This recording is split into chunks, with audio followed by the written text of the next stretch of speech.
Mini inkjet printer cihazımız 6 satıra kadar desteklemektedir.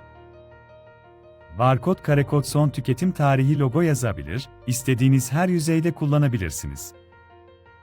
Afyon kartuş makine güvencesi ile satışa sunulmuştur. 20 yıldır kodlama sektöründe hizmet vermekte olan firmamız, daima uzman çözümler üretmektedir. İster su bazlı isterseniz solvent bazlı kartuş kullanabilirsiniz. Cihazımızda çip problemi yoktur. Her marka kartuş çalışmaktadır.